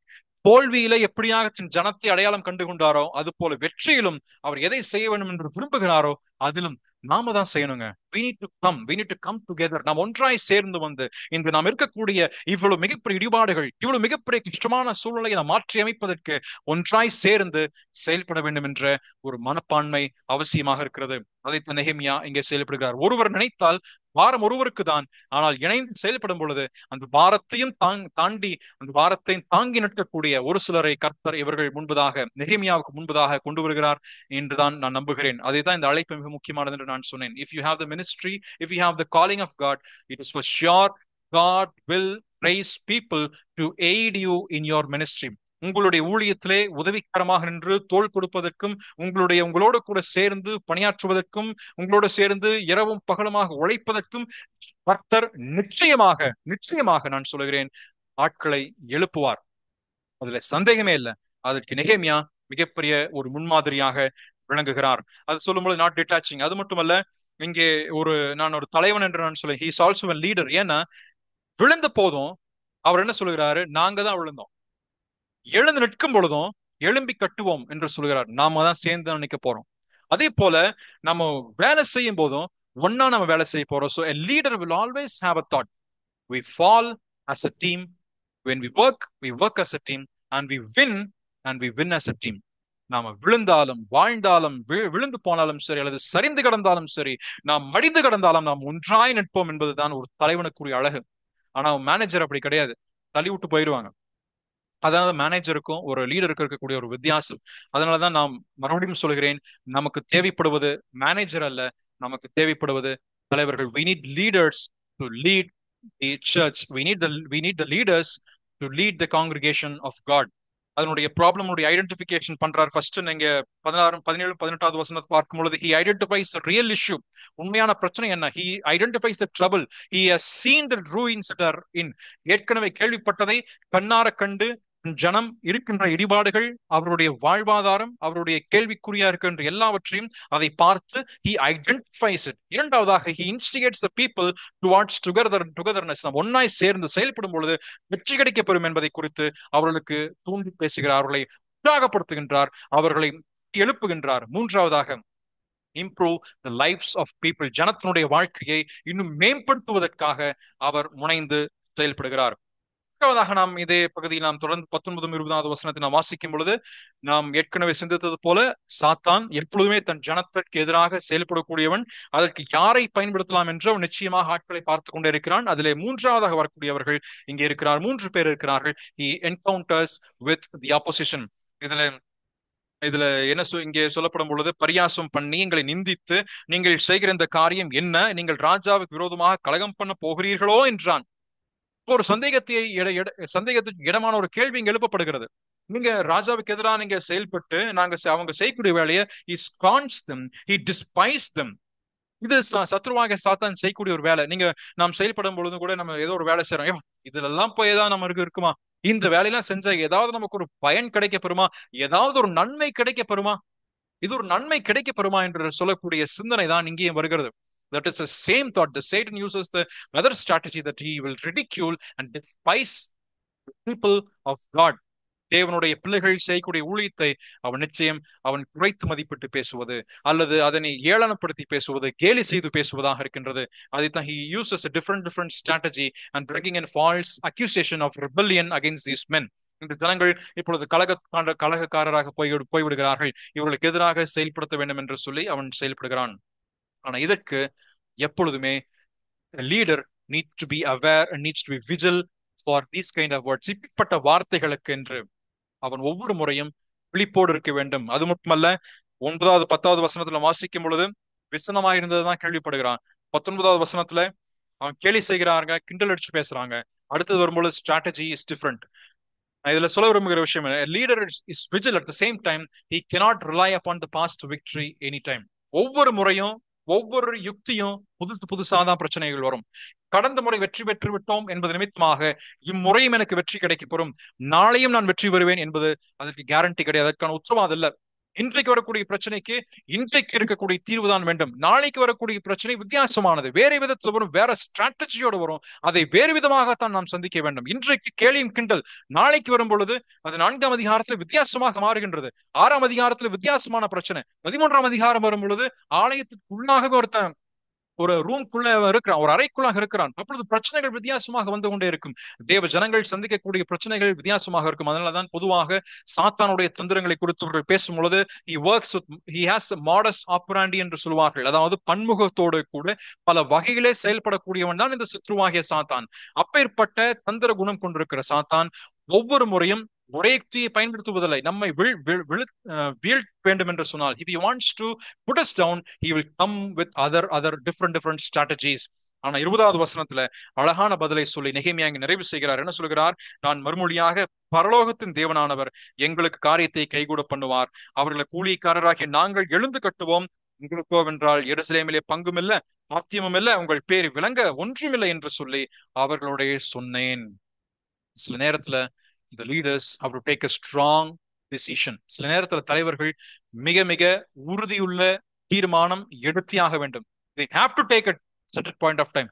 இல்லை என்று சொன்னால் ஜனங்கள் பாதிக்கப்படுவார்கள். இல்லை என்று சொன்னால் தன்னுடைய கூடுகைக்கு உள்ளாக இருக்கக்கூடிய மக்கள் பாதிக்கப்படுவார்கள்.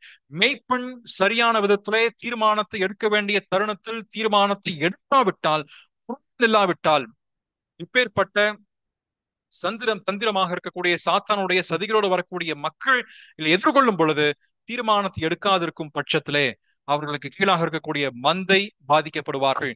The people who are under their care, or the sheep who are under their care given by God himself, will face certain problem in their life. அவர்கள் வாழ்க்கையில் நிச்சயமாக அதற்கு ஏதுவாக இருக்கின்ற பாதிப்பை அவர்கள் அனுபவிப்பார்கள். ஆகவேதான் எப்பொழுதுமே இந்த தலைவர்கள் வந்து they have to be rely upon God. ஏனென்றால் இது வந்துட்டு எளிதாக அடையாளம் கண்டுகொள்ள முடியாது. They need to be discerning. They should have the discerning power. அவர்களுக்கு ஆளுமை திறன் மட்டுமல்ல, அவர்களுக்கு பகுத்தறியும் வரணும் மிக அவசியமாக தேவைப்படுகின்றது. இங்க வந்துட்டு மிக தெளிவாக no, he had a full stop, this cannot be done. உனக்கும் எனக்கும் சம்பந்தம் இல்ல. You have no part, you have no role. உனக்கு பங்கும் இல்ல, பாத்தியமும் இல்ல. நாங்க கட்டுவோம், நீ பார்த்துட்டு சும்மாதான் இருப்ப. உனக்கு எந்த பங்கும் கிடையாது. நீ அம்மோனியன் தான், நீ அரேபியன் தான், நீ கவர்னர் தான், நீ யார் வேணா இருந்துட்டு போ. நீ அம்மோனியனாக இருந்து யூதனுக்கு சொந்தக்காரனா இருக்கலாம், எனக்கு கூட சொந்தக்காரனா இருக்கலாம், பட் கிடையாது. நீ எனக்கு எதிர்த்துனா you are on the other side and we are on this side. எந்த விதத்திலும் ஒரு தொடர்பும் இல்லை, ஒரு பங்கும் இல்லை, பாத்தியம் இல்லை என்று தெளிவாய் சொல்லுகிறார். நீங்க இந்த இடத்துல அவர் சொல்லும் என்ன, நாங்க கட்டுவோம் அப்படின்னு என்ன எதை சொல்லுகிறார்? we rely upon God. ஆதியாக 1ஆம் அதிகாரத்தை வாசிக்கும் பொழுது நம் தேவன் யாராக இருக்கிறார்? வறண்ட நிலத்தை வெட்டாந்தரையை கடலாக மாற்றக்கூடிய வல்லமை பெற்றிருக்கக்கூடிய தேவன். வெட்டாந்தரையையும் அல்லது கடலிலிருந்து வெட்டாந்தரையை உருவாக்கக்கூடிய ஒரு தேவன். யாத்திராகமம் 3ஆம் அதிகாரத்திலே நம்முடைய தேவன் he can change cause the bush to burn and without being consumed. அந்த முட்புதர் எரிந்தும் அழியாமல் போக செய்ய வல்ல தேவன். யாத்திரா 3ஆம் அதிகாரம் 5வது வசனத்திலே ஒரு குறிப்பிட்ட கோஷியனிலே மட்டும் வெளிச்சத்தை உருவாக்குகின்ற தேவன். அதே நேரத்துல எகிப்தினுடைய மற்ற பகுதியிலே அவர் இருளை உருவாக்கக்கூடிய தேவன். நீங்க கிதியோனுடைய வாழ்க்கையில வாசிக்கும் பொழுது புல் மேல் பனி பெய்திருந்திருக்கும், தோல் மேல் பனி பெய்யாது. அடுத்த நாளிலே அந்த தோல் மேல் பனி பெய்திருக்கும், புல் மேல் பனி பெய்திருந்திருக்கா. இப்பேற்பட்ட வல்லமையுள்ள ஆற்றல் இருந்திருக்கின்ற தேவன் தான் உங்களுடைய தேவன், என்னுடைய தேவன். அப்பேற்பட்ட ஒரு ரிலையன்ஸ் தான் இங்க அவர் சொல்லுகிறார். என்ன சொல்லுகிறார்? பரலோகத்தின் தேவன் எங்களுக்கு காரியத்தை கை கூட பண்ணுவார். he will certainly make it. our city is in ruins. எங்களுடைய நகரம் ruinsல இருக்கிறது, அழிவில் இருக்கிறது, இடிச்சு கிடக்கிறது. ஆனால் இடிந்து போயிருக்கிறது. God can change it. கர்த்தரால் நிச்சயம் மாற்ற முடியும். அந்த நம்பிக்கை எனக்கு இருக்கு. ஆனா அந்த நம்பிக்கையை நான் பார்க்கும் பொழுது நீங்க அதை பார்க்க மாட்டீங்க. நாம் எலிசாவுடைய வாழ்க்கையிலே நடைபெற்ற அற்புதம் என்று நான் நினைக்கிறேன். நாளைக்கு இந்த நேரத்துல உணவு கிடைக்க போறோம், ஆனா கிடைக்க பெறும் பொழுது நீங்க அதை பார்க்க மாட்டீங்க. அற்புதத்தை நிகழ்த்தும் பொழுது கர்த்தர் நிச்சயம் அற்புதத்தை நிகழ்த்துவார். அதை நம்முடைய கண்கள், அதாவது விசுவாசம் உள்ள கண்கள் தேவனுடைய மகிமையை நிச்சயம் காணும். நாம் பயப்பட வேண்டியது அந்த கர்த்தருக்கு மட்டும்தான். குருடனுக்கு பிறவி குருடனை கர்த்தர் பார்க்க செய்கிறதுல அநேகம் உண்டு. நான் இதன் வேகமாக சொல்லி நான் நிறைவு செய்கிறேன். If God can change chaos into cosmos, he can surely build a beautiful city from ruins. He can even change your life, which may be broken, which may be contrite, into something that is beautiful for his glory. தன்னுடைய மகிமைக்காக நிச்சயம் உடைந்து போயிருக்கின்றதை அழகாக மாற்றி அமைக்கக்கூடிய வல்லமையும் ஆற்றலும் நம்முடைய தேவனுக்கு உண்டு என்பது நான் தெளிவாக வாசிக்கின்றோம். இதுல நான் இறுதியாக ஒரு வசனத்தை நான் மட்டும் வாசித்து நான் நிறைவு செய்ய வேண்டும் என்று விரும்புகிறேன். Corinthian chapter 15 verse 58. நம்முடைய எதிர்ப்புகள் நிச்சயம் வருங்க. நம்முடைய ஊழியத்தினுடைய பாதைகளிலே இடர்களை வைக்கக்கூடிய சாத்தானுடைய கருவிகளாக இருந்து செயல்படக்கூடியவர்கள் நிச்சயம் இருப்பார்கள். ஆனா ஒரு வசனம் 1 கொரிந்தியர் 15ஆம் அதிகாரம் 58வது வசனத்துல அப்போஸ்தலனாகிய பவுல் சொல்லும் பொழுது, ஆகையால் எனக்கு பிரியமான சகோதரரே, கர்த்தருக்குள் நீங்கள் படுகிற பிரயாசம் விருதாவாகிறது என்று அறிந்து நீங்கள் உறுதிப்பட்டவர்களாயும் அசையாதவர்களாயும் கர்த்தருடைய கிரியையில எப்பொழுதும் பெருகுகிறவர்களாயும் இருப்பீர்களாக. For as much as you know that your labor is not in vain, that always abounding in the work of the Lord. எப்பொழுதுமே உங்களுக்கு எதிர்ப்புகள் வரும், சோர்வுகள் வரும், மனசோர்வுகள் நிச்சயம் வரும். ஆனால் அதையெல்லாம் மேற்கொண்டு செல்வதற்கு கர்த்தர் நம்மோடு இருக்கிறார். ஏனென்றால் அவர் யாருங்க? கடலிலிருந்து வெட்டாந்தரையை மாற்ற முடியும், வெட்டாந்தரையை மறுபடியும் கடலாக மாற்ற முடியும். பனி பெய்ய முடியும், பனி பெய்ய வைக்காம இருக்க முடியும். சூரியனை நிறுத்த முடியும், சூரியனை மீண்டுமாக அவர் உயர்த்த முடியும். இருளை ஒரு இடத்துல பிரகாசிக்க செய்ய முடியும், ஒரு இடத்துல மற்றொரு இடத்துல இருளாக வைத்திருக்க முடியும். பேர்பட்ட தேவனைத்தான் நீங்களும் நானும் ஆராதிக்கிறோம். நம்முடைய சிறு பிராயத்துல ஒரு அழகான ஒரு பாடல் நாம் பாடுவோம். My God is so big, so strong and so mighty, there is nothing my God cannot do. அதான் இங்க வந்து நெகேமியா சொல்றாரு நான் நினைக்கிறேன். அந்த பாடல் மிக அழகாக அது சொல்லுகிறது. மற்றும் ஒரு பாடலை நான் இதை சிந்திக்கும் பொழுது மற்றும் ஒரு பாடல் எனக்கு ஞாபகம் வந்தது என்னவென்றால், மலை போல துன்பம் என்னை சூழும் போது அதை பனி போல உருகிட செய்பவரே, கண்மணி போல என்னை காப்பவரே, உள்ளங்கையில் பொறித்தன்னை நினைப்பவரே, நீர் போதும் என் வாழ்விலே ஏற்றையா. மலை போல துன்பம் என்னை சூழும் போது அதை பனி போல உருகிட செய்பவரே, கண்மணி போல் என்னை காப்பவரே, கண்மணி போல் என்னை காப்பவரே, உள்ளம் கையில் பொறிந்தென்னை நினைப்பவரே, நீர் போதும் என் வாழ்விலே, என் ஏசையா நீர் போதும் என் வாழ்விலே. இந்த நம்பிக்கை இருந்தால் போதுமானது.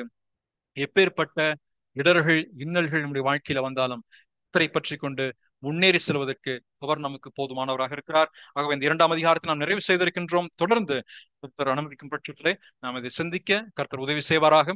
தேவன் தாம் இந்த வசனத்தை நமக்கு ஆசீர்வதித்து கொடுப்பாராக. ஆமேன். ஒருவர் ஜெபித்து நாம் இந்த கூட்டத்தை நிறைவு ചെയ്യலாம். നമുക്ക് പ്രാർത്ഥിക്കാം.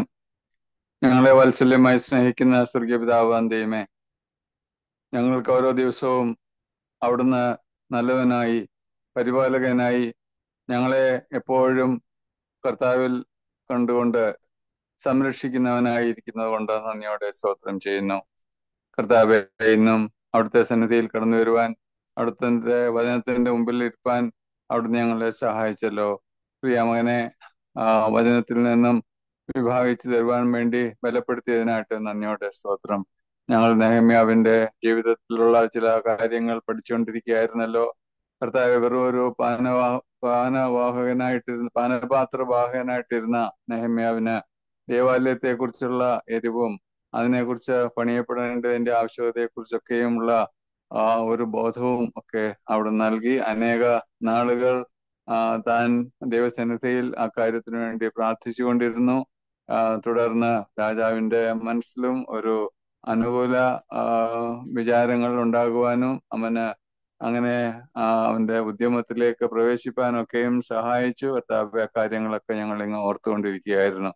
നല്ല ഒരു ദൂരദൃഷ്ടി ഉള്ള ഒരാളായിട്ടും കാര്യങ്ങൾ ചെയ്യുവാൻ, ദൈവിക കാര്യങ്ങൾ ചെയ്യുവാൻ ഉത്സാഹമുള്ളവനായിട്ടും ഞങ്ങൾ കാണുകയായിരുന്നു. ഞങ്ങളുടെയും ജീവിതത്തിൽ കർത്താവ് ഇങ്ങനെയുള്ള ശുഷ്കാന്തി തന്ന് അനുഗ്രഹിക്കണമേ എന്ന് പ്രാർത്ഥിക്കുന്നു. വിശേഷാൽ സഭയിലുള്ള എല്ലാ പ്രിയപ്പെട്ടവരെയും ആ വിധത്തിൽ അവിടുന്ന് താങ്ങണമേ, കരുതണമേ. അവരവർക്കുള്ള താലന്തുകൾ വളരെ യൂസ്ഫുൾ ആയിട്ട് ഉപയോഗപ്പെടുത്തുവാൻ തൊക്കണം അവിടുന്ന് സഹായിക്കണമേ. പ്രത്യേകിച്ച് ഓവർ സൈഡിലുള്ളവരെയൊക്കെയും വിശേഷാൽ ഓർക്കണമേ. കർത്താവിന്റെ അധികമായിട്ടുള്ള കൃപ അവരുടെ മേലുണ്ടായിരിക്കുകയും അവർക്ക് ചെയ്യേണ്ട റെസ്പോൺസിബിലിറ്റീസ് അത് ക്രമമായി ചെയ്യുവാൻ അവരെ പ്രാപ്തിപ്പെടുത്തുകയും ചെയ്യണമേ എന്ന് പ്രാർത്ഥിക്കുന്നു. ഇന്നത്തെ വചന കേൾവി കൊണ്ട് ഞങ്ങൾക്ക് കുറെ കൂടി ഉത്തരവാദിത്വ ബോധം തരുവാൻ തക്കവണ്ണം ലഭിക്കുവാൻ തക്കവണ്ണം അവിടുന്ന് സഹായിക്കണമേ എന്ന് പ്രാർത്ഥിക്കുന്നു. ഞാൻ ഇപ്പോൾ അവസാനം പാടിയ ആ പാട്ടിൽ പറഞ്ഞിരിക്കുന്നത് പോലെ ഞങ്ങളുടെ പ്രശ്നങ്ങൾ എത്ര പർവ്വതീകരിച്ച് വന്നാലും കർത്താവിൽ ശരണപ്പെട്ടുകയാണെങ്കിൽ എല്ലാം വളരെ ലളിതമായി പോകും, പരിഹരിക്കപ്പെടും എന്ന് ഞങ്ങളിപ്പോൾ കേൾക്കുകയുണ്ടായി. അത് ഞങ്ങളുടെ ജീവിതത്തിൽ അനർത്ഥമാകുവാൻ തക്കവണ്ണം സഹായിക്കണമെന്ന് പ്രാർത്ഥിക്കുന്നു. ഇന്ന് വചനം കേൾപ്പാനായിട്ട് കടന്നു വന്ന എല്ലാ പ്രിയപ്പെട്ടവരെയും അവിടുന്ന് അനുഗ്രഹിക്കണമേ. വരുന്ന ദിവസങ്ങളിൽ കേട്ട വചനം അവരുടെയും നമ്മളുടെ ഓരോരുത്തരുടെയും ജീവിതത്തിൽ പ്രയോജനപ്പെടുവാൻ സഹായിക്കണമെന്ന് പ്രാർത്ഥിക്കുന്നു. ഇന്ന് രാത്രി ഞങ്ങൾക്ക് ക്ഷേമകരമായിട്ടുള്ള ഒരു വിശ്രമവും ഉറക്കവും ഒക്കെ നൽകി അനുഗ്രഹിക്കണമേ. സമാധാനത്തോടും ആരോഗ്യത്തോടും കൂടെ നാളെ എഴുന്നേറ്റ് അവിടുത്തെ സ്തുതിപ്പാൻ ഇടവരുത്തണമേ എന്ന് പ്രാർത്ഥിക്കുന്നു. എല്ലാവിധ നന്മകളാലും ഞങ്ങളെ നിറയ്ക്കുകയും അനുഗ്രഹിക്കുകയും അവിടുത്തെ വരവിനായി ഞങ്ങളെ ഒരുക്കുകയും ചെയ്യണമെന്ന് കർത്താവിന്റെ രക്ഷിതാവുമായ യേശു ക്രിസ്തുവിന്റെ ധന്യമായ നാമത്തിൽ അപേക്ഷിക്കുന്നു. കൃപയുണ്ടായി കേൾക്കുമാറാണമേ. ആമേൻ.